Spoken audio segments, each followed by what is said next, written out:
Hey, good day, everybody. Welcome back to our Working Together series live from the Netiv Zoom room in Houston, Texas. Last week, our good friend Rod Bryant was temporarily in the hospital, and we're glad to hear he's okay and everything's well. We missed Rabbi Ingber last week, so we look forward to hearing what he's got to share this week. So let's just jump right in. Oh, we've got my friend James here up on the screen. James is first time with this group. He's from Chicago area. Welcome, James. Welcome. Okay. It's nothing like being the center of attention on your first visit. It's good. It's good. It's good. Okay. Hi, everyone. How is everyone doing? We're doing well? Yes. Good.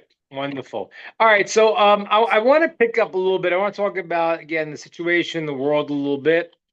And then we'll open up some questions and we'll see where we go today. I don't know if anyone caught this, but Sylvester Stallone apparently introduced President Trump at some event in Mar-a-Lago. Did anyone see that introduction? I don't. It was quite an interesting introduction. So you saw it, Dan? Did you see it? Okay, I saw it as well. So basically, he starts talking about how he started the movie Rocky. And he says about it was a church, and he had some kind of I don't know, focused first on some statue of JC or something like that, and then he built Rocky. And he's describing there, you got the picture of what he was talking about, what he saw Rocky, and what he saw JC as. And he was talking about how the idea of Rocky was this downtrodden person who was rising up. And then he basically compared President Trump either to JC or to Rocky. I'm not sure which one. He basically said, I'm a fighter, I'm a boxer, and this is the president who can go and be the next Rocky. That's what he said. And I thought it was fascinating. So what is this person? Is he Hitler? Is he JC? Is he Rocky? Is he Koresh? Or is he the king of Rome? So I want to explain that a little bit today to you all and talk about the different things. So first of all, let's take the one, is he Rocky? Well, Sylvester had a very good point. One of the traits of President Trump that you have to I'm amazed sometimes how people who are still have Trump derangement syndrome, how they don't recognize that the person has a trait called gevura, a certain strength, that he does stand up. Getting shot at and picking your hand up, fight, is an instinct that if you don't have it, you can't just manufacture it. And you have to understand something, that when a person in life, and this should happen to everybody, a person in life has to get to a place where they need to make a difference. And what happens is when a person becomes a billionaire and this and that, at a certain point, if he develops properly, he would say, I need to make a difference in the world. Now, we don't have to wait to become billionaires to make a difference in the world. That's what we talked about before. We have to think about now. As I'm still going to come back to the 7 mindsets, we only did 4. But again, you got to think, you got to recognize that every person has a purpose in the world. You need to identify what it is that you're doing, because without that, you really cannot feel a sense of contentment. And that's what I always tell you. People live in this world. Once this Darwinian philosophy took control, as Aldous Huxley said about his friend Darwin, he said that he gave an excuse to atheism. In other words, people who didn't want to believe in God, and it was just too crazy to make a statement like that, because everyone said, well, how does this world get here? So now they had some kind of theory, which they want to call then fact, which is obviously not. I'm not going to discuss evolution now, but there's a lot of holes in it. But and we can talk about another time if you want. I'll explain to you in questions if you want to discuss a little bit. But anyway, but they now had an excuse to say, "Oh, this is world's an accident." So besides the fact that it's absurd, but it's depressing. I don't understand how a human being who believes the world is an accident can get up every morning and function. I really don't know. And that's probably why there's these school shooters and crazies, because when your life is meaningless, then what are you doing here? How long could you delude yourself on 120 TV stations, you know? So a person needs to do that. And so obviously, so you can see in President Trump and his development, this became a mission. He sees it as a mission. And I think that, the people from the left wing who are still, some of them are just really holding on. Some of them have changed, but I want to talk about that's a good thing. I'll explain to you the root of that in a second, how it comes out of the land of Israel, believe it or not. We'll discuss that. But what's happened is that some people still hold on to that, but there is a certain strength of being Rocky. Yeah. Okay. Rocky's mission was to fight. His mission is to go, and he sees himself at a crossroad of America, and he wants to stand in the breach and make the difference. And that is a noble, very noble goal, as we're going to see. And every single person needs to, in their own way, you don't have to wait to be a billionaire to figure this out, because that's really not the issue. The issue is that you have something that you must do. God gave the 7 Noahide commandments. He gave the 30 commandments to the Jews. He gave every person a unique level, a unique soul. And as we said in the Talmud, that everyone needs to say, the world was created for me. Hey, like, you're an egotist. You're egocentric. What do you mean it was created for you? Yeah. I'm saying it, and you're saying it, and everyone is saying it. And that's what it says. God created mankind from one couple, not from many. Elephants were created many. Giraffes were many. But humanity comes from one couple. Why? To teach you the principle, the Jewish principle that we know. A person who destroys one life destroys an entire world. If you save one life, you save an entire world. Every person has something that they are the best at, that they can do, they must do. So on one hand, I think Sylvester Stallone had it right. Trump's the new Rocky. Yeah, he's the new Rocky. He's standing up. He wants to make a difference. Very good. Now is Trump JC? Well, there's a fundamental difference between the two. And it might not be what you think. The fundamental difference is that JC is Jewish. I know Christians have a hard time understanding that, but that's the reality. We know exactly who he was. He was a student of Yeshiva Parachia. We know exactly the story of what happened to him. We know that he was a Jew that was a rabbinic student, and at a falling out, was kicked out by his rabbi from his yeshiva for various reasons, and he was started making up his own things. But he was a Jew who people sensed was something special, and they hooked on to him. And I will share with you, we've talked about this before, but I'll share it with you again, something that is mind-boggling. But I told it to you, I think, before in some other context. As we discussed before, what happens, and if it's going to happen now with Russia and Ukraine, if that will lead to the war of Gog and Magog right now, it could. We have very bad players, and it's a absolutely bizarre and irresponsible thing that Biden now, as Trump has said, and he could end the war in one day, and he would. Because it's not that hard, because America's the one holding the whole thing up. I mean, let's be frank. So to go and to say here's missiles, you can go shoot into Russia, when you know you're escalating, in a lame duck situation is seemingly extremely irresponsible. But and that could lead to the war of Gog and Magog. That could various other things.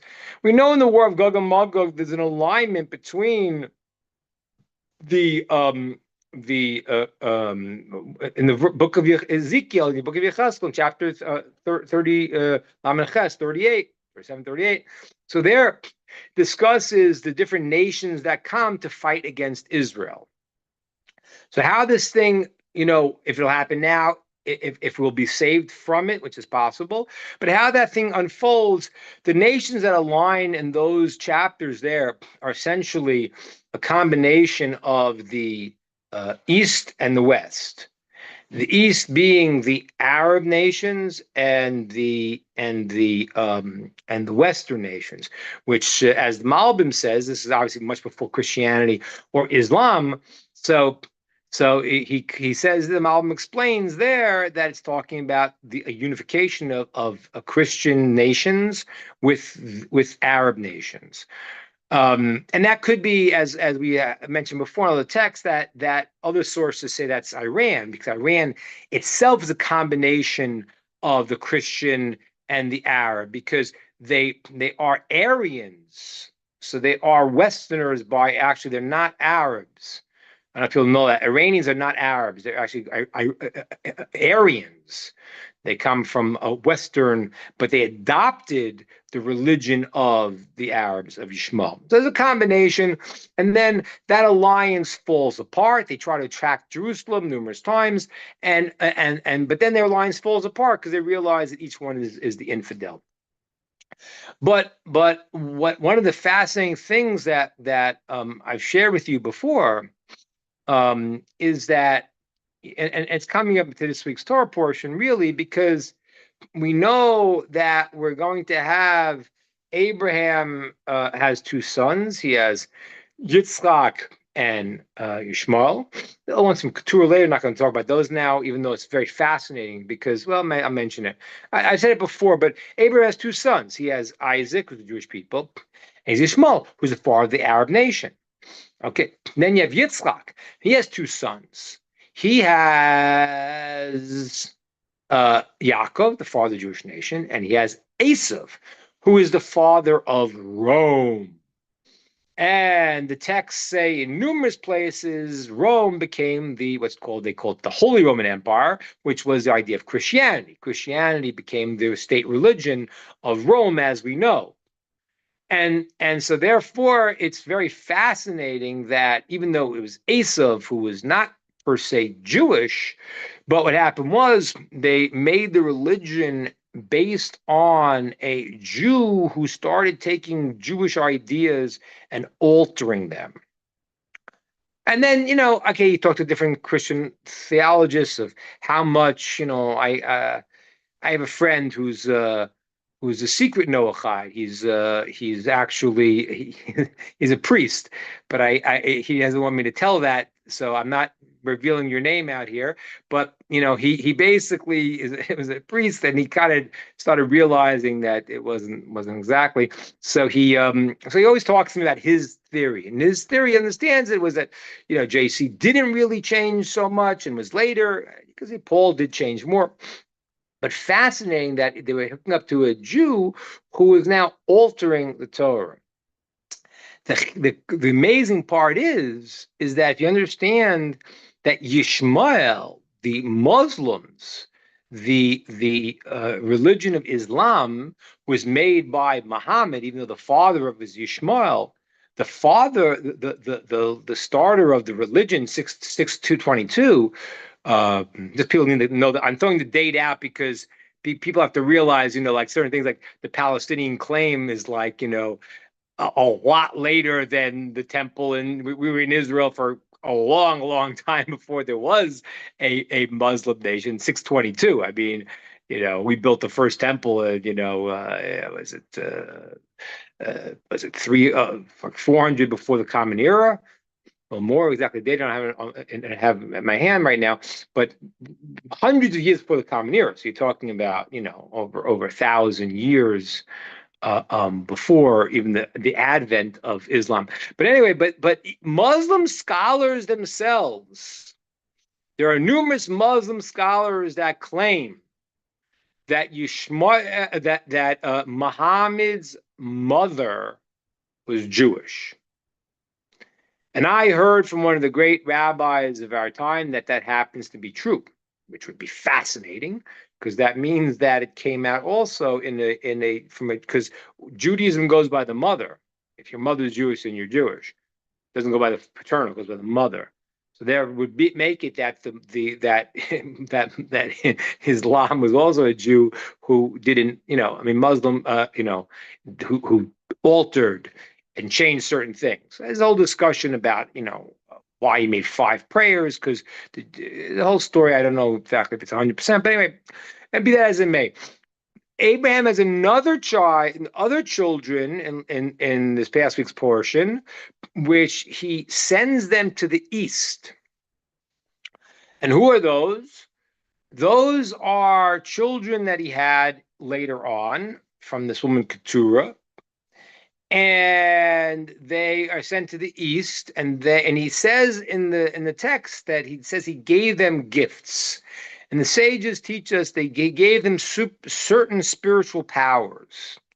Now, this I cannot prove to you, but this seems to be a logical conclusion, and many people say this. No, there's no text that I found that proves it.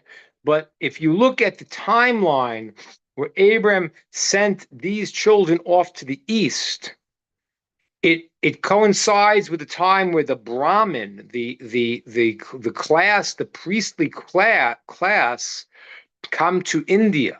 In Texas, you send them to the east, and the name Brahmin obviously is connected to the name Abraham, right? In Arabic, it's called Ibrahim. In Hebrew, it's called Abraham. So this is very fascinating here how the players line up. And they have they are clinging on to the root of Torah and altering it, and the world is connecting to something, but it's an altered version. It's very important to connect to the authentic version. But anyway, Sylvester Stallone is wrong on that for numerous reasons. But one is that I think JC was Jewish. So whatever, and I don't want to get into this in this format, whatever his, and I don't want to do it in this format. If you want, you can look at the uncensored version of the Talmud, the greater discussions about the whole issue, and when he was alive and all these things. They were originally altered by the censors. So we have something called a Shmatas Talmud. We have the Talmudic parts that were taken out by the censors over the years, and we have that. So we know the various stories and events. But Donald Trump is not Jewish, and therefore he has his own job in the world. What's his job in the world? So we come to the discussion of King Cyrus. Koresh. Now, Koresh himself is very interesting because Koresh was not Jewish. And the verse says in the prophets that God calls him Mishicho. God calls him my anointed one. Now, people have to understand this. The word anointed in the Torah does not always refer to the Melech HaMashiach, the ultimate Messiah. Every king was an anointed one. Okay, that's how they made him the king. They anointed him. So Koresh was never obviously the Messiah, but he had a mission. He was anointed with a mission. And what was the mission he was anointed with? The mission he was anointed with was that God said he would be the one he should build the second temple. Did he do it? So unfortunately, he started and he failed. He did various things. Now, by the way, just because historically it's a little bit confusing. Who is Cyrus? Because there's really two Cyruses, and the Talmud sometimes refers to both of them. But there's two Cyruses. There was the first king with Darius the Mede. When the conquering of Babylon happened, there were two kings, a father-in-law and a son-in-law, that conquered. One's name was Darius from the Mede, and his son-in-law, I'm sorry, Darius the Mede, and his son-in-law was Persian. He was Cyrus. And they had an arrangement there. Darius was going to be the king first, and Cyrus would be after him. Now, they knew Daniel, and they knew the prophecy of Daniel. And they knew in the famous story in the book of Daniel, when the king Belshazzar was celebrating and thinking that he was the 70 years of the exiled Jews had passed, and he believed Babylon would stay in charge. He made a party, and he took out the temple's vessels that they had brought out when they exiled the Jews. And he thought the 70 years, because the prophet Jeremiah had prophesied the Jews would return to the land of Israel after 70 years. So he miscalculated when the 70 years started from.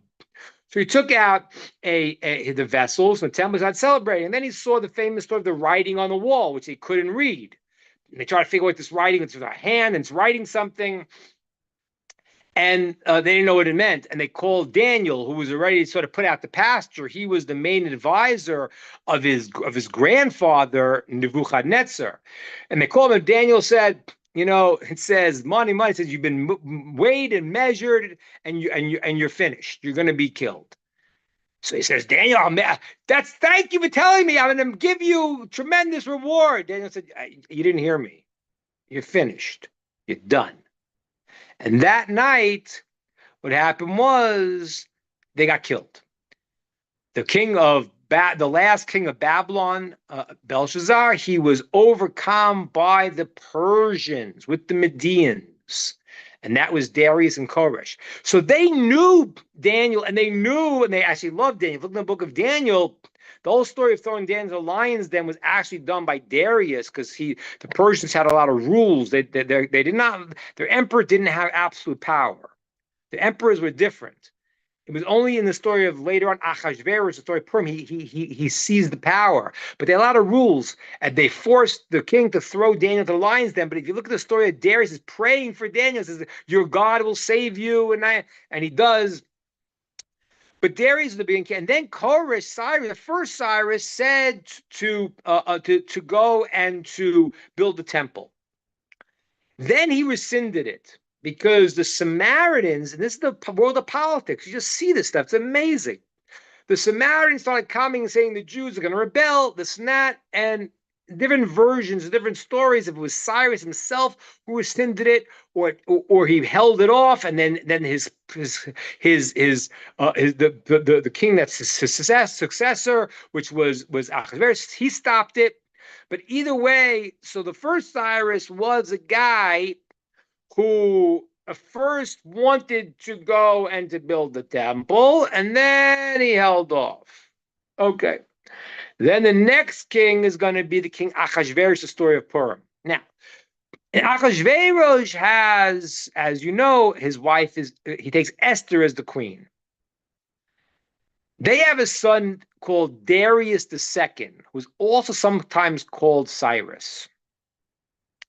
And simply put, the verse in the prophets is referring to him, because he actually was the one who said to go build the temple again. Now, it didn't happen exactly in that same way. What happened was the temple building was put on pause. Came along the prophet Haggai and said he had a prophecy from God, start building it. Which I'm telling you this because we don't know how this is going to happen. We don't know yet how it's going to happen, but it's happening soon. And I don't know if anyone saw this, and I'm sure the forces of evil will try to keep out Hegseth from the taking over the Ministry of Defense. But I don't know if did anyone see Pete Hegseth talking about, who, by the way, has this pretty sordid life himself. But okay, these people are not necessarily always righteous. They just have sometimes good ideas.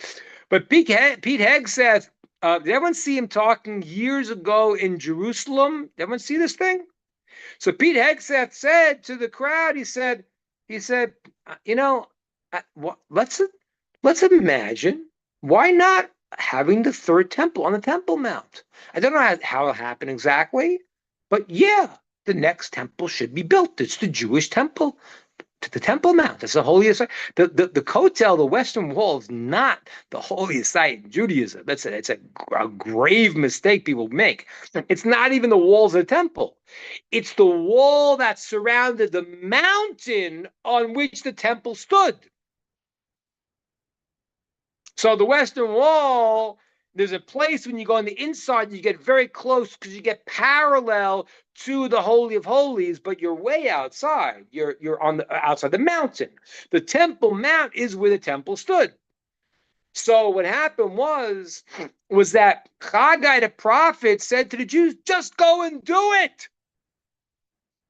But they were first hesitant because there's going to be a war, and maybe there's a war of Gog and Magog. They didn't, but the prophet said, go do it. They started doing it. And then the enemies of the Jews started with their political machinations. We're going to have a filibuster. Oh! And they'll go to Cyrus, they'll make a fin, and they'll argue, and they'll do their tricks. And so Cyrus comes along and says, no. And there was somewhat of a miracle. He went to, because they had certain limitations of their power. He found the old text when the original first Cyrus gave permission to build a temple. And he said, Jews could build it. Now, so what did he do wrong, the second Cyrus? What did he do wrong? So there's various answers to what he did. One is that when he sent, if you look at the text in the book of Ezra, what happened was he said, whoever wants to go and build the house of God can go, and I'll give you some stuff. But he had the ability to do it himself. So he kind of passed the buck. You do it. When he was the king and he had the moment to seize the moment, and he didn't. So that was one critique on him. The second critique on him was, if you look at the text there, he sent wood. He had gold, and silver, all different things, and he had wood. Why did he put wood in there?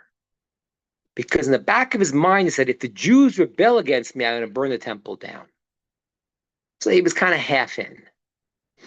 And the third reason that's brought is that he himself moved from being a righteous king to being not so righteous. And there's a text there where, if you read in English, you won't see it because it's an unusual words used in the Hebrew text.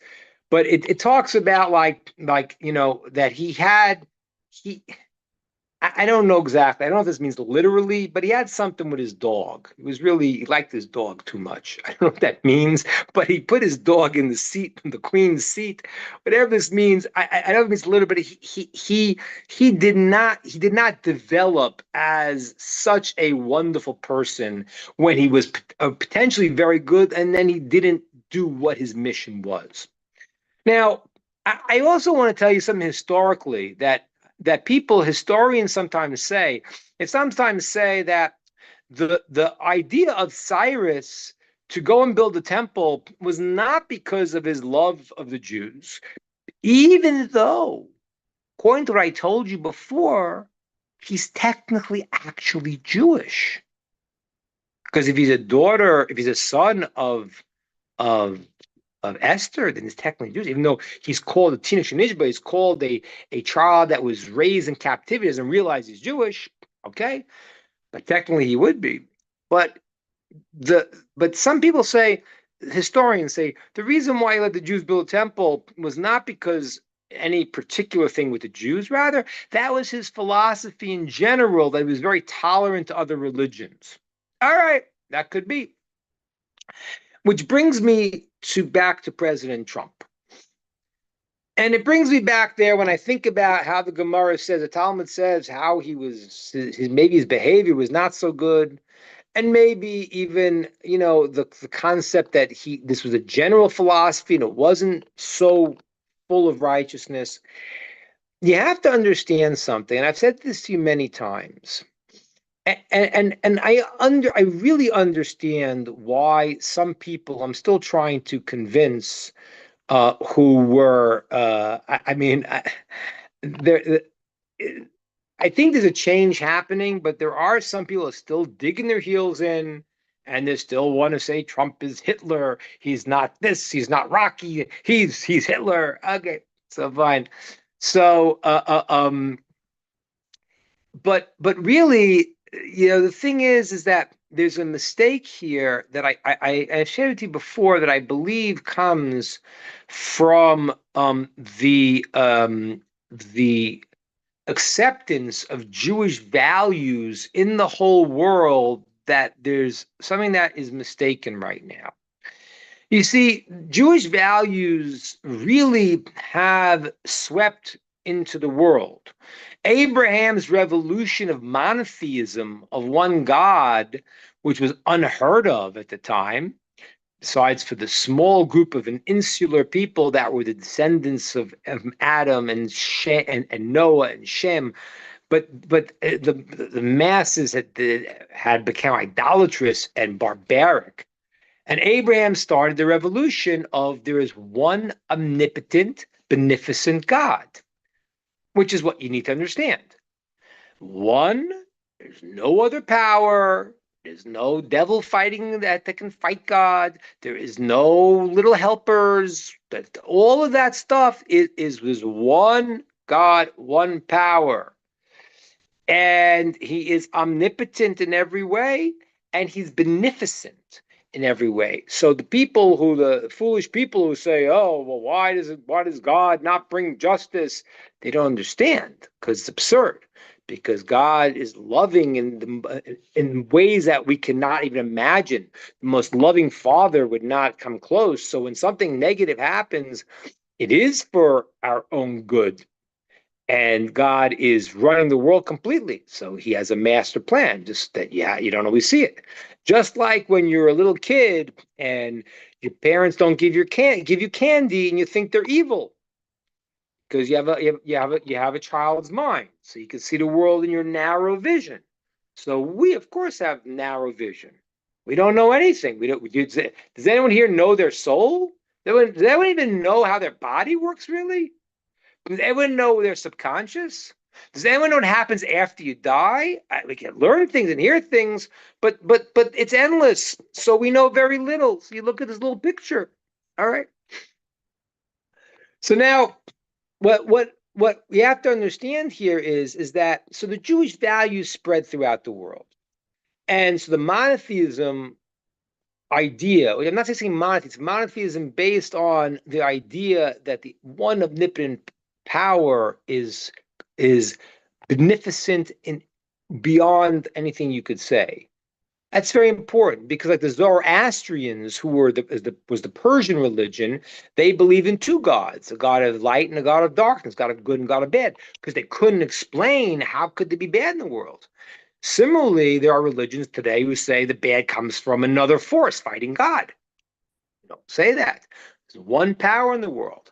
So God has a plan why evil will be turned into good, and he's directing the show.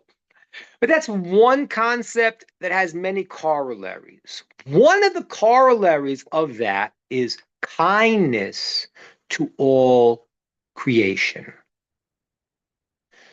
Abraham spread the idea of God in the world with his kindness.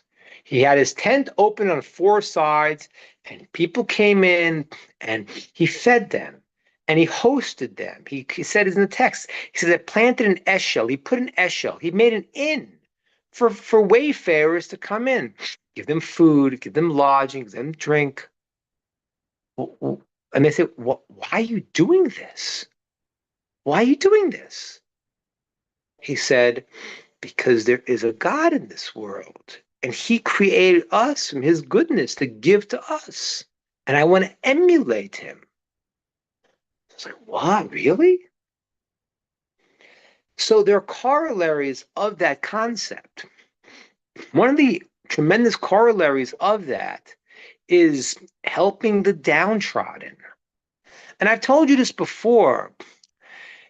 It's fascinating because people always talk about, the Greeks and the advancement of Greeks. But in Athens, the baby was born deformed. I told you before, you know what they did? You know what they did? They killed the baby.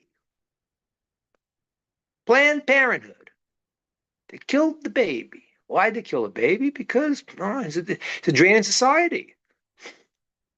Life was, according to their definition, the human being, if he's strong and powerful, he's good. If not, get rid of him.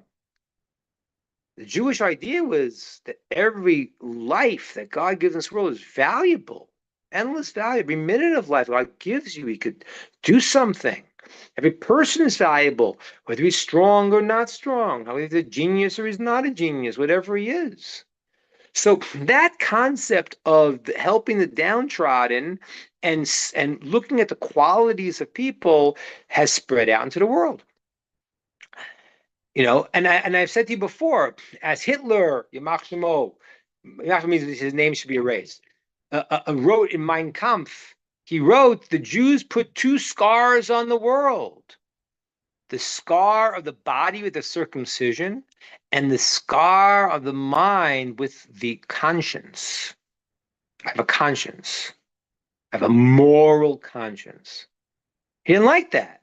He liked the idea of the Ubermensch, the strong man. The lion doesn't go and try to, feel bad for the lamb. It eats the lamb. The stronger one destroys the weaker one. That's what he wanted to say. And the Jews said, no. It says, I can't remember, it's 46 times or 36 times. I forgot now. It says, the 36 or 46 times in the Torah, it says to love the stranger. Do not oppress the stranger. Love protect the downtrodden, protect them. So one of the things that happens in the leadership, and I've said to you before, is that, as I said, Donald Trump's got a lot of really very fascinating qualities. He's got some shortcomings too. It's like, it's funny. I actually saw today he said something, and in a way he's right. But people went crazy. He said something about what's happening with the cleaning up the swamp. And he says, I'm the only one who could do it. Now, and people are like, I know exactly what to do. Now, is the only one, but is he one of the few? Probably, especially the fact he was the president before. And they trashed him from day one. He's walking back into the swamp and he knows it. He knows exactly what they're doing. That's why they're shaking. Oh no, you're going to put Robert Kennedy in the Health and Human Services to protect us because you guys are poisoning us. So they're shaking. So he's right, but a humble person doesn't speak that way. He's not a humble person. That's not his thing. He's not a humble person. Okay. He has shortcomings.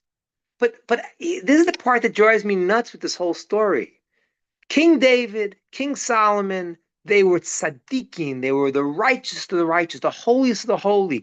We never could have a Jewish leader, and I don't mean political leaders, because that's not what we call a Jewish leader. But the Jewish leaders were only determined by their righteousness. As a matter of fact, the Jewish leaders throughout the generations, they were not politicians. They didn't run for position.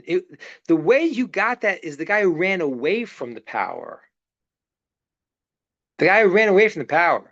The guy who wanted, we said, well, why do you want this for? And that is throughout the generations, starting with Moshe. God comes to Moses and says, "You're the man." What would you say if you were in the Matrix? "I'm Neo. I'm the one. I know you." My mother always told me I was the best, you see? I knew it deep down. Moshe says, "Me? No, no, another guy." And he tries not to take it. So humility is a necessary trait. Righteousness is a necessary trait. But I don't know that Cyrus, even before he went off, I don't know what a tzaddik he was. I don't know what a holy man he was. He had good traits. He had some bad traits. And so what happens is that there is now this artificial, and this is what bothers me to no end. What is the most disturbing thing is hypocrisy. It's a famous story in the Talmud of a he was the high priest of Israel. His name was Yonai. He was king, and during the late part of the Hashmonaim dynasty, and there was a split in the Jewish world. There was like the first like sort of breakaway, because as I told you before, today they call it Orthodox, but Orthodox, we do the same thing that we've been doing for 4,000 years, and then other movements that come up that make changes. So this was an early one called the Sadducees, and they started trying to convince him to be part of their team. And then at the end, he said, when he was dying, he told his wife, he said, "Listen, it's not, don't worry about these guys, don't worry about those guys. Worry about the hypocrites, the ones who do the phony things, they do the worst acts, and they demand the greatest reward." If you look at the presidents of the United States, John F. Kennedy, the I don't know, viewed as the golden boy of the Democrat Party, he was having affairs left and right. LBJ was like, he was really, I don't know, he was a pretty crude person. I don't know if you guys know this, but he used to have the people that he didn't like in the staff. He would make them take notes while he was defecating in the bathroom. That's what you're talking about. He exposed himself one time in front of all the. We're talking about like, and so like affairs. Clinton, we know. So what's happened is that now that the world is on file, and everything you've ever said is recorded, and we can track it down. To be a politician, you have to go and not say what you mean. Don't get caught. But to believe that the politicians have these sparkling credentials and a holy demeanor is a complete fantasy. So President Trump has a lot of positive qualities. He is Rocky. He's Sylvester Stallone, you're right. President Trump saying, "I've been coming here for 8 years. I wanted to be the president, but you kept putting me down." He said, "You know why? Because you could have been a billionaire, but you want to be the president." But that's my Rocky imitation with the Meredith Brothers, those who saw the first Rocky. So, but the truth is that yeah, he's got some real qualities. He has courage. He's determined. He has common sense. He sees a thing. He's going to get it done. And he is a master negotiator. The master negotiator is going to go into Putin and go into, and he may have to do before he actually takes office, by the way, because Biden already left him with potential World War III. He may, which would be, by the way, to me, would be one of the greatest, I don't want to say accomplishments, though it is, but the greatest exposure of what's happening. Because, and I think President Biden knows this, because if he makes peace on day one of his administration, if it doesn't get sabotaged, so what does that mean? What does that mean? Well, that means that the 600,000 people that have been killed in this war was for absolutely nothing. That's what it means. I could have done it in one day. You could have done it in one day too. You could have made. They have to make peace. Don't you get it? These guys have been. Those who know the history. Rus Kiev, Rus was one nation. Okay, they split territory. This is not the same thing, and I said many times, this is not the same thing as Hamas. The insanity that you call for a ceasefire when one side are terrorists saying our goal is to destroy you no matter what.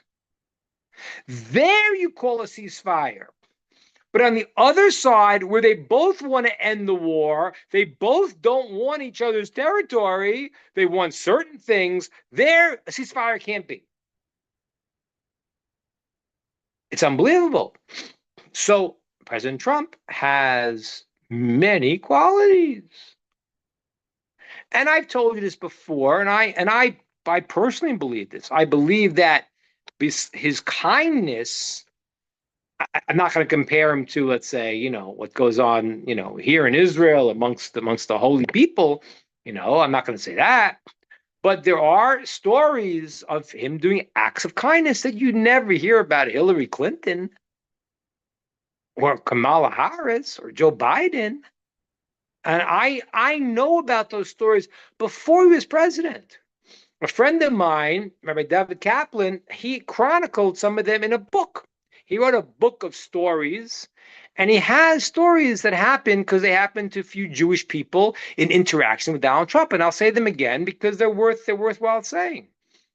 One was, and this was chronicled. My friend wrote this in a book. He researched it, and this is years ago. He wrote this book, I don't know, 20 years ago, maybe more than that. One time, this is going back before they even we had cell phones. This is in the 70s, 80s. His limousine was stuck on the side of the road.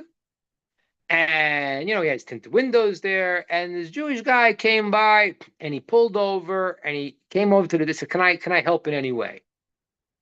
And he sees the back, window goes down, and it's Donald Trump.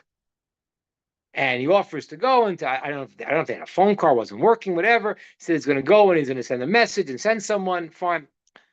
So the guy says to Donald Trump, he says, so Donald Trump says to him, "Thank you so much for pulling over. It's very kind of you." He says, "What can I do for you?" I don't know. This is what we do. You do kindness. He says, "No." It says something. He said, you could send my wife flowers. He gives him the address, and next day arrives at his door a giant bouquet of flowers with a note. The note says, he took his wife's name to call her Sally. Sally, your husband is a wonderful person. This is from him. And by the way, I paid your mortgage. They paid their mortgage. They had a story here. I saw this. I don't know if you saw this. That there was a woman. She was a drug addict, and she snuck into one of Trump's buildings, and he never evicted her. And I heard her talking. She was embarrassed to say it. This is when they were beating on him, and she was saying, "No, he's a good man." And he started sending her food. He's been this woman. I saw this video 2 years ago. She's living there for 9 years already. She was like, and she was like, she had no place to live, and he ended up letting her stay in the place. He's been feeding her. And it also happened to a Jewish person where it was a child who was on some kind of a monitor, and he had to go fly for a surgery, and he was very ill, and they wouldn't let him on the plane. There was a whole scuffle, this and that, because they don't take responsibility, and And the next thing we heard, that somebody else heard that Donald Trump had heard about it, and he flew the kid on his own plane. So it means that, but I don't hear these stories about Hillary Clinton. I don't hear about Joe Biden. So the person has qualities. Does he have shortcomings? Yeah. So what? What'd you think? You think he was going to be King David? He isn't King David. He has a role. His role is now he's the Melech of Edom. He is the king of Edom. Edom, as it says in the book of Daniel, in the end, Edom has, in the vision of Daniel, in the end, the animal that represents Edom has 10 horns. And 10 horns, there's different explanations what each one means, but it certainly is the various power centers and superpowers that will be in Edom in the future times. And it's hard to imagine America's not one of them. Could be Russia's one of them too. It's almost impossible to imagine America wouldn't be one of those 10. So right now, as the leader of America, he has to set up. We're not saying that the king of Edom has to be a tzaddik, a righteous, holy man like King David or Solomon or Saul. That's not happening. But a person who has his head screwed on right, who wants to do good and has a purpose. And this man has understood that God has put him in a position to make a difference. Now, I want to tell you something fascinating here. Since he's been elected, so there already has been a change. There are those that are still, hanging on to their, oh, he's Hitler, ah. And there are those who are subtly having to change. Now, why? The reason why is because the past 4 years, the inmates have been running the asylum.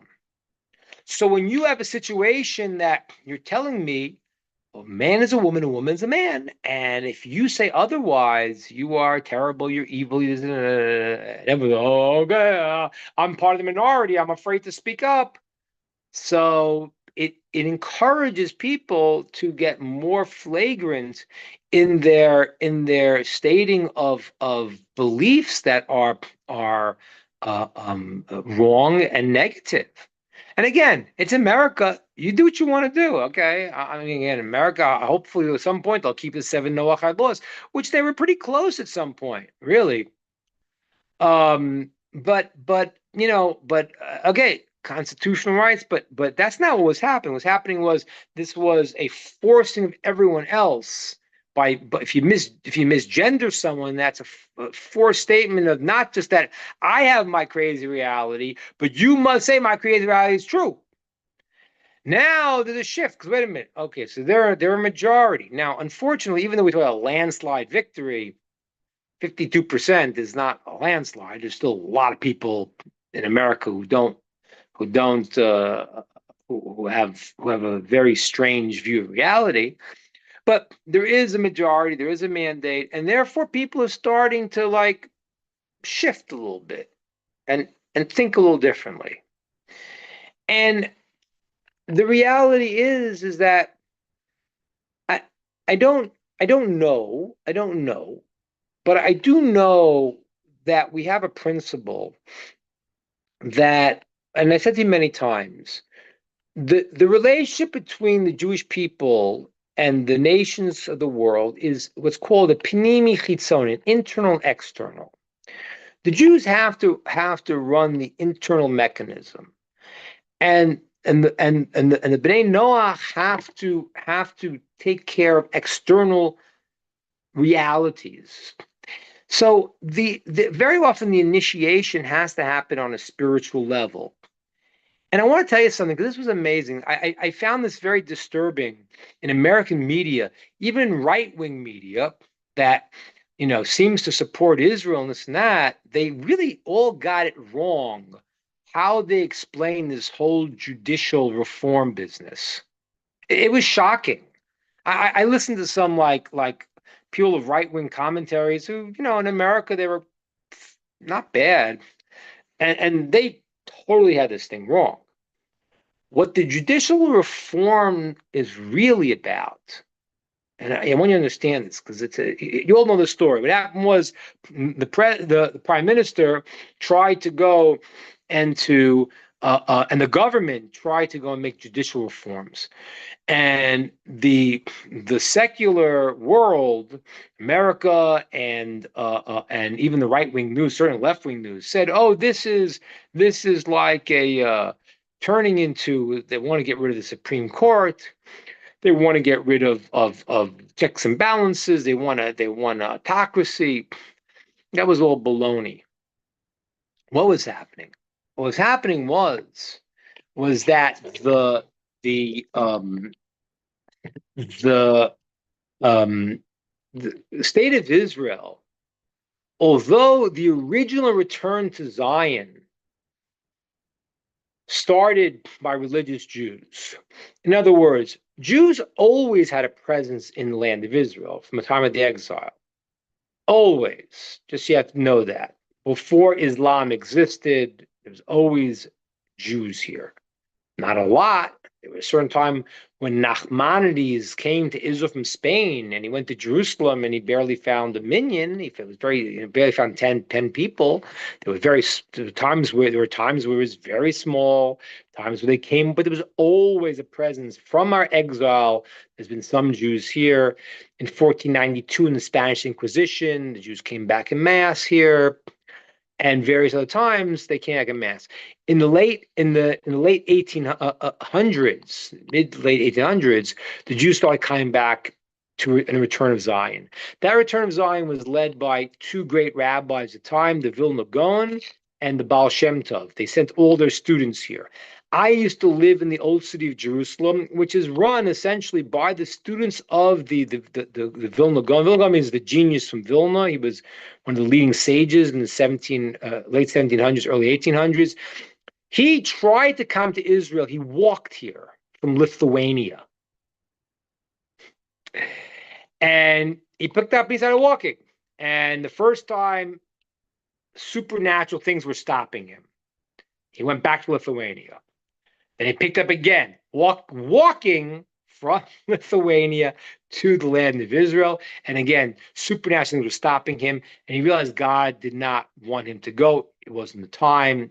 For various reasons I can't even explain now, but certain times when a certain great person, like if Moses would have come to the land of Israel, certain things happen, and it has to come in its right time. So he wasn't ready to go.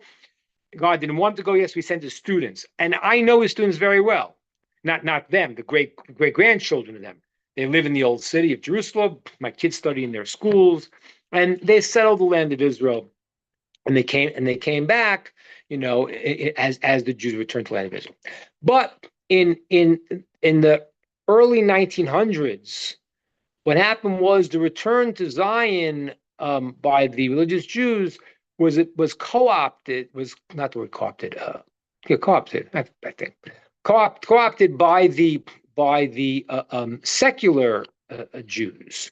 In the story of Theodore Herzl, who was an Australian journalist, when he saw the Dreyfus trials, he realized that the Jews need their own homeland. But he was a very secular Jew. He didn't know anything. And his philosophy was one of the quickest disproven philosophy in history. He said the reason why they hate the Jews is because we don't have our own army, we don't have our own police force, we don't have our own this, we don't have our own that, and once we have our own country, then they'll love us. That's pretty funny, because now they say, no, we don't. We hate Jews like we hate Israel. So it's obviously not true. But anyway, the point was that the secular Jews then really sort of got on this in this process of the return to Zion, and that's what happened. So when those powers came into being in the early 1900s, and then in 1948, where the leaders of the Jews were connected with England and the other forces of the world, Chaim Weizmann and Ben Gurion, who were secular Jews, they had the power, and they installed their what we call today's leftists, judges in the Supreme Court.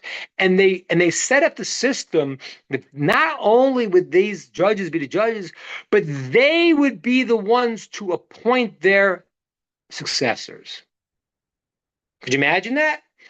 Could you imagine if I don't know, Sotomayor could pick her successor, and all of them were left? Not only that, the second problem was Israel has no constitution.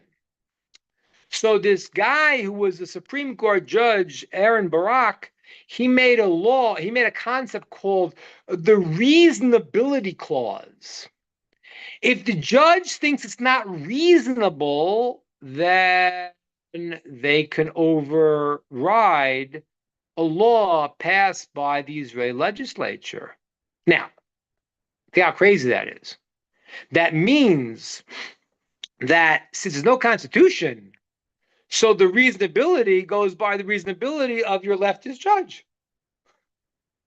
That's unbelievable. So what the judicial reform was that the elected officials that were there you can't just decide. They're elected officials, and they have an ability to go and to reform the system, to appoint the new judges. And the judges cannot override a democratically elected legislature that decided to do a certain thing. So really, it was a very, very different type of approach. It wasn't actually, even though I'm not necessarily saying democracy is a panacea, because it has its own shortcomings, but to go into paint this was a move to make an autocratic system was completely false. What it was trying to take the power away from the left, who were abusing the power against the majority. And this is the part I want you to hear. Because Israel, thank God, is becoming a religious country. It's taking some time, but it's happening. Every day we see a new Israeli secular star finding Torah, finding God, and the process is rolling. It's happening to the point where the majority that won were people who were religious and for lack of a better term, right-leaning, as opposed to the various other concepts. And that was what the fight was about. They didn't tell you this, but the reason why they were so nervous about the judicial reform was because they understood that they see this as a religious change of the guard. And to a large degree it is. Now, they shouldn't be so nervous, because we don't believe we're not going to force people to do things they can't do, and God will open their eyes when they open their eyes. But that's what it was really about. So what happened now, the fact that Israel has moved towards the side of a majority of people waking up, and as I told you, the war in Gaza woke up a lot of the left-wing Jews here. It changed the left wing completely. It really changed them, because they said, wait a minute, we're trying to make peace. There's no one to make peace with. Now, that's not a religious context. It's not a religious belief, but it leads to a religious belief to understand that what are you doing in Israel? If you're a Jew in Israel, you are part of the Abraham process, that God promised this land to the Jewish people. This will be the Jewish land. It'll be a holy land. It'll be a temple. And so what's happening is that shift in the Jewish world is coming in America. And there's a shift to the right. And President Trump has a role. Now, as we said last week, even if he wouldn't, if he would have lost, and God would do it the way he's going to do it. But I think this is a good sign in the direction of the system that it should be. We should have people in America who want to help build the temple. How we build a temple, I don't know. Again, I'm not. It's not coming from President Trump. It's not coming from Seth. It's not coming from many of them. When God is ready, He's going to build it. But the fact that there's two ways to go. Things could go. The plan could go against nature, which is fine. It could have been that Kamala Harris would have won, and everyone would have turned against us. As I told you, my son-in-law said that would have been he would have preferred that, because if everyone would have turned against the Jews, and we have no friends, we have no alliances, and God saves us anyway, then everyone's going to see clearly it's God, and that's wonderful. But that could happen that way, or it could happen the other way, where God puts in motion a situation where people in the world start to get their act together. And as I said to you before, for me, the reason why I really prefer that second one is for you all. I want people to be on the right side of history. I want it to be that those who come along and say, I am from the nations of the world, I'm a Ben Noach, and I want to come and be connected to the mission of the Jews in the land of Israel, then wonderful. Then we have sanctified God's name, and we have brought about a tremendous thing. And that's really our goal. The goal is not that, we do it, no one else. We do, the Jews do their mission, and Bnei Noach do their mission, and they're all part of the mission of V'yatu Shechem Echad. We all go and put one shoulder together to serve God. And that is a very, very noble role that hopefully that the King of Rome will step up in and do his rightful thing. And that's who he is. So Rocky, but he's the King of Rome. And the King of Rome, he's the leader of the Western world. And as we've talked about Tara before, this is the power for Esav to bring something back good. As we said, Esav, Rome is compared to a chazir. A chazir is we don't even like to say the word in Hebrew. It's I'll say it because we don't say it. It's a pig. Why is it compared to a pig? Because of what I told you before about Kamala and Hillary and these people. The pig there are two kosher signs for animals: chewing the cud and the split hoof.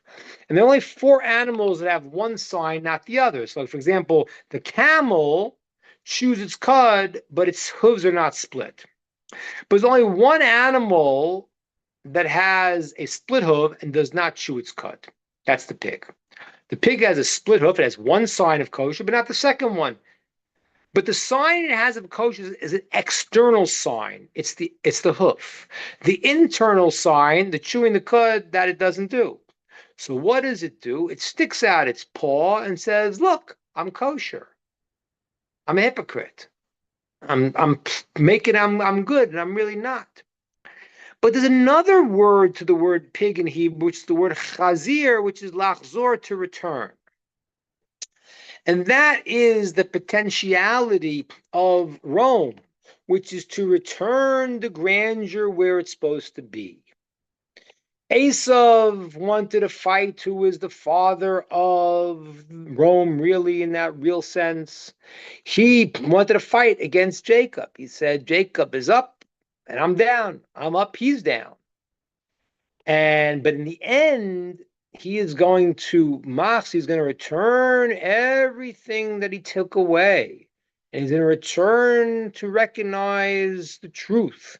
And he's going to return to bring back the things that he could. Now, not everyone in Rome, but I said there's 10 horns in the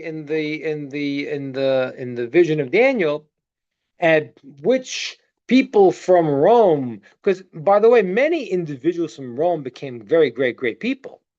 Some of the greatest sages in history were converts from Rome. So Rome and Asaph had a lot of good inside of them. So bring that good back. President Trump, you should have a blessing to stand up, be Rocky, do Cyrus's thing, and do your role, which will be, we know you're not perfect, but I hate to say it. I hate to say it. It's true, but he's better than the rest. I think he doesn't have the same hypocrisy. He tells you what he thinks, whether you like it or not. And he understands somehow he understands that the land of Israel belongs to the Jews. And he understands that the enemies that want to kill Israel are terrorists. He understands those things, and that's good. And he also understands men are men and women are women. And he understands various other things that are needed to get America back on track and the Western world back on track. And although I said to you before, the redemption will happen one way or another, but let's unify here to encourage the good things that can come out from the West. And us in Israel, we are going to strengthen in our service of God, and everyone, God willing, who wants to will have a part of it. And the terrorists who want to remove it, I'm sorry, they will be taken down. But those that are good, God will take them and give them a place that they can come up in the holiday of the tabernacle.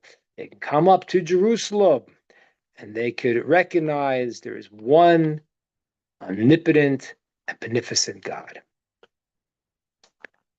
Okay. Any questions, comments, or thoughts?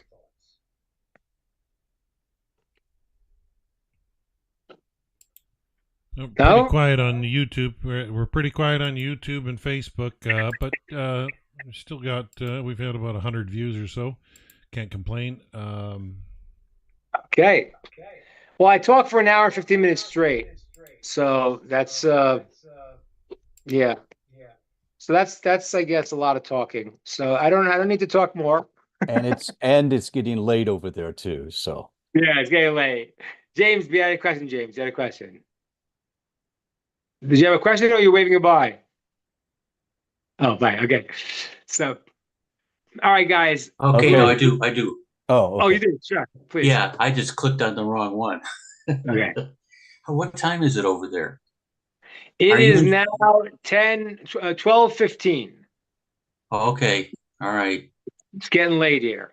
Thank you for the time. I mean, I wouldn't want to be lecturing until midnight. No way. Okay. The second question I have, and it's a short one, is how is the United States holding the end of the war over there back? I didn't know that. I think that's what I heard. The war that's going on over there in Jerusalem. The United States is holding it up. No, I didn't say that. Holding it up from being resolved. I didn't know that.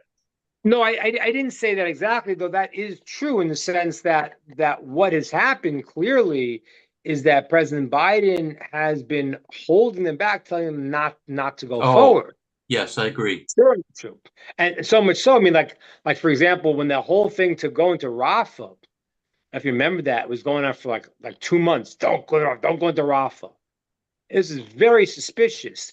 They went into Rafah, and they found that was the place where the main tunnels smuggling all of the ammunition were. Why were they telling us not to go into Rafah?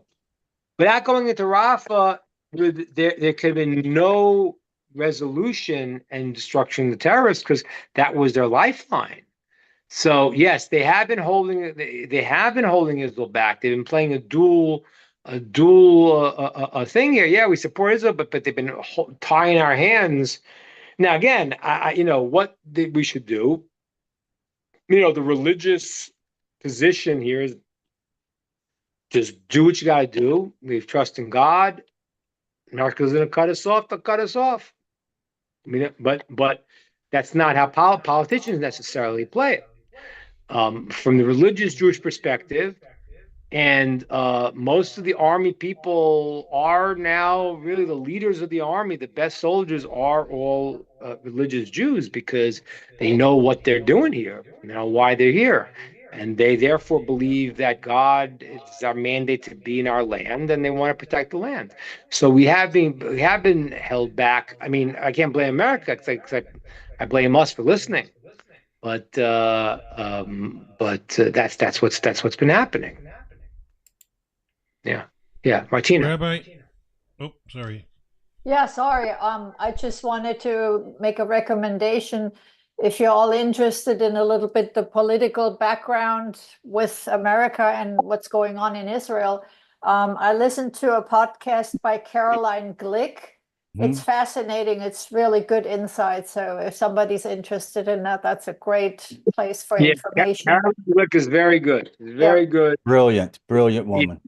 Yeah, she's very good. She doesn't necessarily come from, say, a completely religious perspective. I mean, she's traditional. I'm saying,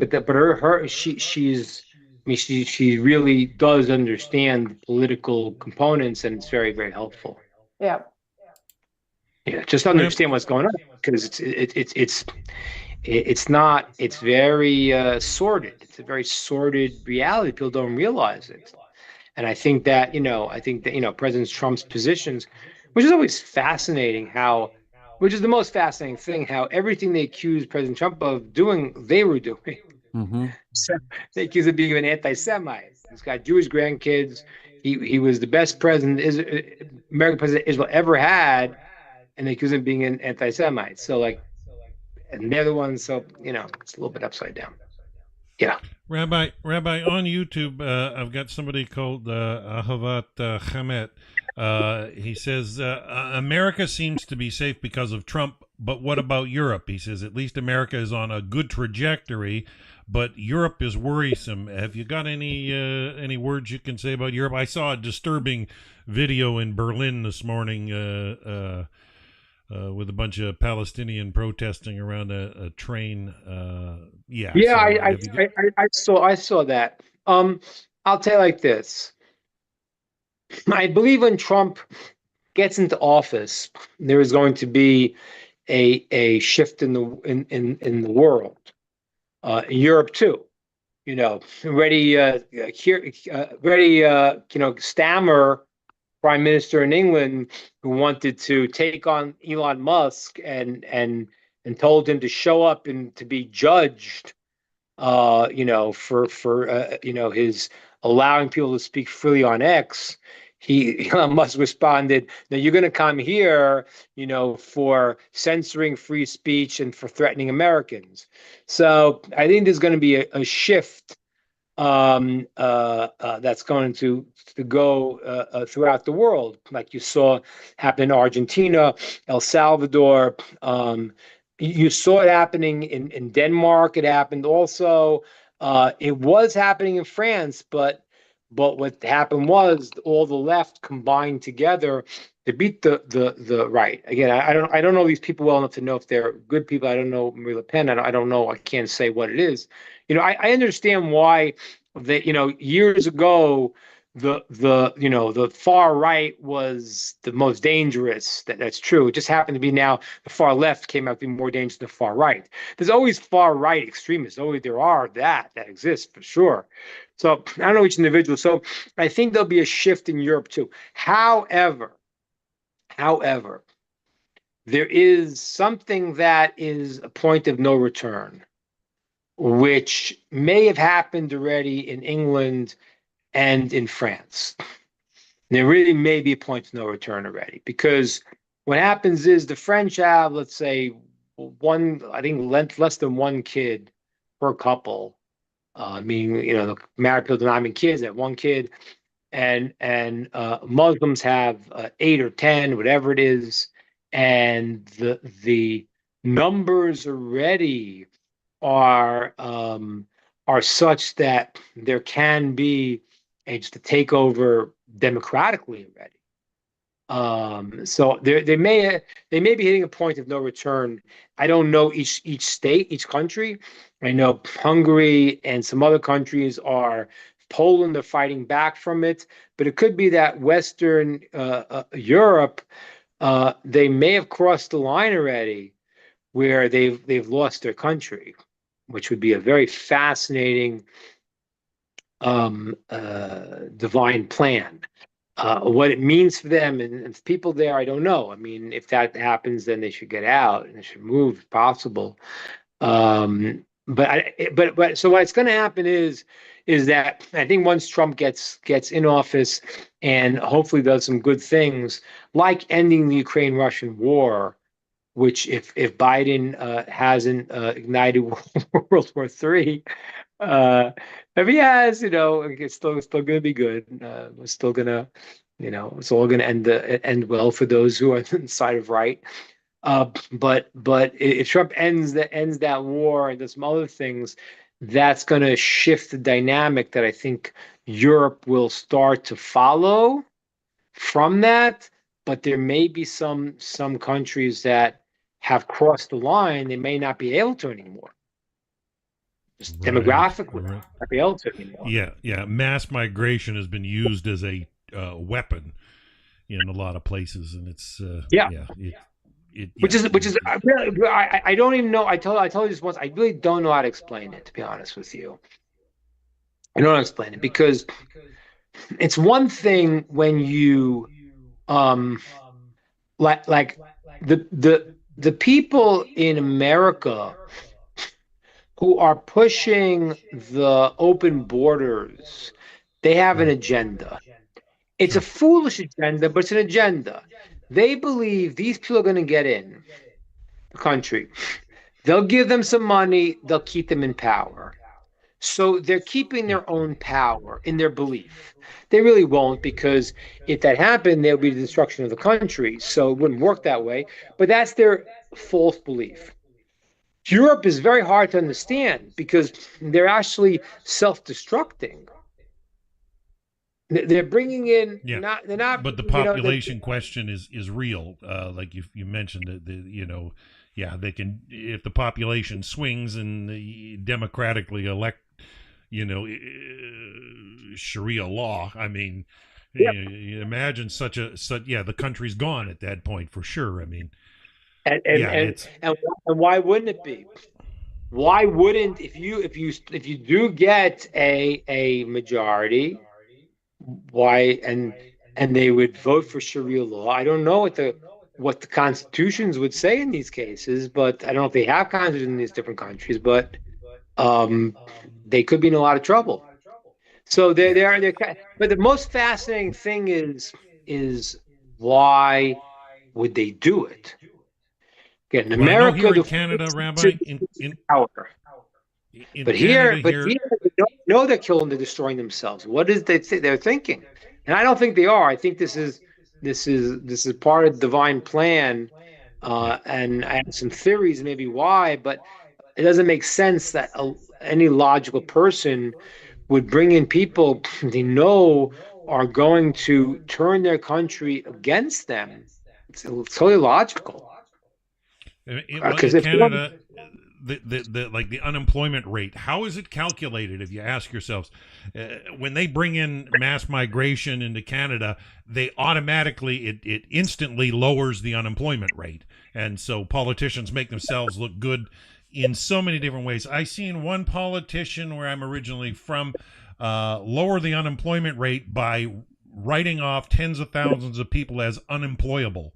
All of a sudden, they're no longer counted in the numbers, and and so it starts to become accounting tactics, to make themselves look good or say, look, we did this, we did that, and it's really just it's game playing, and it's devilish or deviant, underhanded, and I think Europe needs to see that the population swing is a severe threat. And I know that some of the countries there are really taking note of it now. Certain major metropolises, I think in Holland, the Netherlands, are completely overrun in certain areas, and it's just getting worse and worse from what I understand. But I think Europe needs to, like you said, there is a tipping point where it's gone too far, and we don't want to. Yeah, and when that happens, it happens. When that happens, and like I say, the only thing it seems to me is that logically it doesn't make sense. It's part of a grand plan, because I can't. I mean, always part of a grand plan when you have logic, but there's no way to explain what they're doing, because they are self-destructing. And so I think some people will try to pull back from the point of no return, but some places like possibly France, possibly England, they may be too close to that point already. Should be very fascinating. Well, we'll keep Europe in our prayers. I know we have a good complement of people in Europe that watch. We get a lot of people from Germany and the UK and Belgium and a few other places. Look, again, you have, unfortunately, you have many Islamicists who are very radical. But you could theoretically have a different scenario too. I think one of Trump's most impressive things he did when his first term was the Abraham Accords. Mm-hmm. And it was brilliant, because I when he said he's going to bring peace in Israel, I thought that's ridiculous, because this is an ancient battle. I told you the battle. The battle goes all the way back to Yishmael and Yitzchak, when Yishmael did not like the fact that Yitzchak was the prime inheritor and he was secondary. He didn't like that. That Yitzchak's mother was the wife, and his mother was the handmaid. That bothered him to no degree. At the end of his life, Yishmael did tshuva. We know that the text says that he at the end of his life, he realized, he accepted his role, and he did his role. What Trump did, so when I thought he was going to make peace, he was going to negotiate. But he was smart. He said, you can't negotiate with someone to negotiate with. He went and he dealt with the other Arab nations, who they said, yeah, we would like to have a relationship with Israel. If it's going to be beneficial for us, why not? And he just sidestepped the terrorists. He just cut them down with sanctions, didn't give them any money, and they don't produce anything other than terror and get money from the European Union. I just want you to just digest this. I told this before, but Gaza was and is one of the most beautiful pieces of real estate in the world. It's sitting on the Mediterranean. When the Jews were there, it was a vacation place. The Jews gave it to the Arabs. Not only they gave it to the Arabs, but then the European Union, America, gave them billions of dollars. They could have turned it into the Riviera of the Middle East. And they spent all the money creating terrorist tunnels to destroy. That's what it is. Well, that's like the Zohar says, kindness to evil spreads darkness. Yeah, that's right. Literally. Right. So Trump went around it, and and so I don't know. So maybe God willing, as I speak to you and I speak to people who grown up in the West, and we want them to come to be part of the 7 Noahide laws. Certainly the Muslims, certainly the Arabs. Why not? Yishmael did tshuva. So we have the ability to make the world a better place, and that's right. You got to put the rubber to the road, and that was the brilliant thing. He went and he said, "Okay, I'll find the Arabs that wanna stop this insanity." And he found the Yeah, from 4 countries, and he would have kept going, and maybe he'll keep going now, and maybe we'll see a positive thing where people in the world will switch their views. You know, they have Sharia law in many countries. Hashem Okay, willing, yeah. yeah, Hashem willing, yeah. Well, we yeah. certainly appreciate you shining light out of the nation of Israel, Rabbi. Beautiful, beautiful message today. Lots there to digest for me. It had some really good points. It may have filled in some gaps in thought that I need to do some more research on for sure. Always room to grow for sure. And so thank you very much for staying up late and sharing with us good words. Hashem willing, are you aiming for next week to be with us, Rabbi? Okay. Aiming for next week, and we are planning for those of you in Texas. We're locking in our date for coming in there. We're not sure yet, but it looks like it's gonna be February 1st that weekend. We'll have a concert probably that Sunday night, God willing. So we will keep you updated. But we'll be, God willing, in America for a couple months. We'll be in Atlanta, we'll be in Florida, and we'll be in Texas. And we'd love to see you, anyone in those places. And hopefully we can connect, and hopefully you'll come see us in Texas, and maybe some we're doing in Florida or Atlanta. Okay, guys, don't forget that tomorrow two classes on Tuesday and Wednesday and Thursday, no classes. So we'll see you later on. Shalom, shalom, fellas. Bye-bye. All right. Blessings, everybody. Have a wonderful, wonderful day. Bye for now.